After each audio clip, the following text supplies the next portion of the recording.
Hey guys, welcome back. I've been sick for the last 2 days, so I apologize for any confusion in this video if I'm not clear on things. My brain is a little weird right now.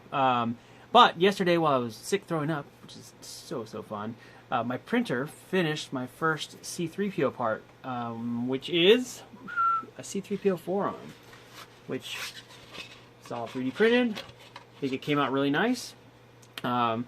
This is based on some measurements that I got off of some real arms, so it should be a little closer than the fiberglass arms that I had previously.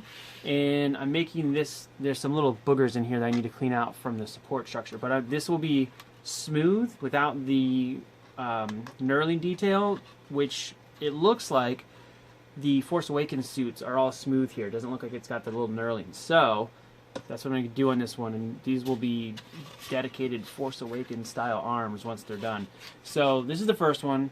It's mostly came out really good. It's a little bit longer than the fiberglass ones, which is better and I think is more accurate.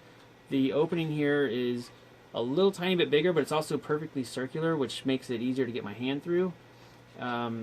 This is corrected at the bottom here. The fiberglass one is trimmed really short for some reason, and it's warpy, so it's not, the arm isn't perfectly round, it's kind of ovalized if you look at it from the top. So this one's perfectly round. Doesn't have that really long, weird section on the back, which none of the real suits have that, but the fiberglass ones that a lot of the fan-made suits have that weird long piece here. Now, one thing though, is I think that I cut it, but I think I still made it a little too wide, so I need to bring this down a little tiny bit here. For this version and for the next arm, which I'll make a copy of this, are going to be, I'll just sand it down and fix it that way, but eventually I'll fix it in a 3D file, so that will be corrected.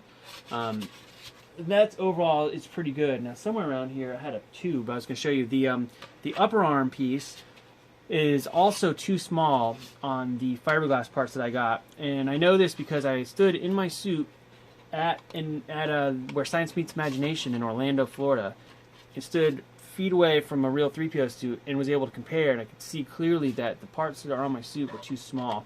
So I made some adjustments, and the new upper arms on my suit will be a perfect cylinder with just a little flange at the very top, instead of what a lot of the other 3PO builders do is they get the arm on and they put a cut down the inside and splay it a little bit so that it fits a little better at the top, which does a weird thing to the reflections on the upper arm, which always drives me crazy, and it's like a pretty sure shot way to tell a fan-made suit. So when 3PO moves his arms like this and the reflection goes across this way, it stays still because the arm's cylindrical, but if it's tapered a little bit, that looks, just never moves quite right. It's always been a thing that's bothered me. So that'll be corrected. So I will be printing a 3D upper arm as well to go with this, and along with all the pieces, and it'll have the sliding parts. I'm going to reprint the pistons. I'm going to do everything here just to see how it comes out, and we'll see and we'll go from there.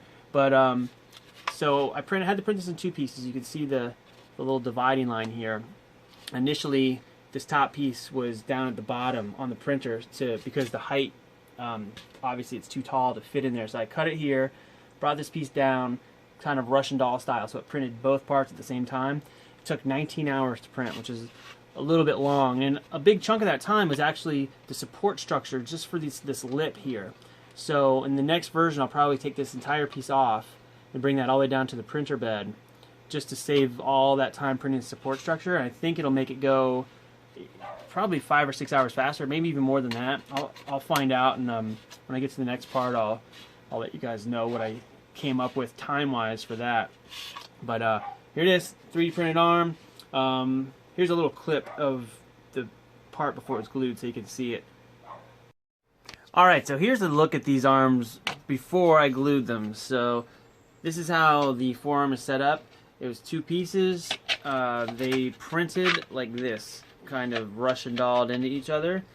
It took a very long time to print this. It took almost 19 hours to print this. I probably could have gone with a little bit lower setting and it would have been fine. And there was this lip here required a support structure, which I knew it was going to, but I didn't think it was going to take as long or use as much material to make it. So when I do my next version, I will probably take this whole piece off completely and move it down so it prints right on the bed, so it doesn't have to make support structure. It should save a lot of time. And this is the thickness of the walls here is 1.8 millimeters. I think I'm going to go to 1.5 on the next one, which it doesn't seem like a big difference, but I think it's going to save a lot of time and a lot of material. So basically there's the arm separated, that's where it goes together. I'm about to glue it up here, and that's what you will have seen previously, if I do this right. Alright, bye.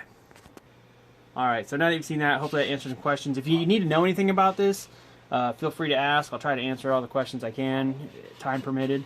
And be on the lookout. I'll have some more parts soon.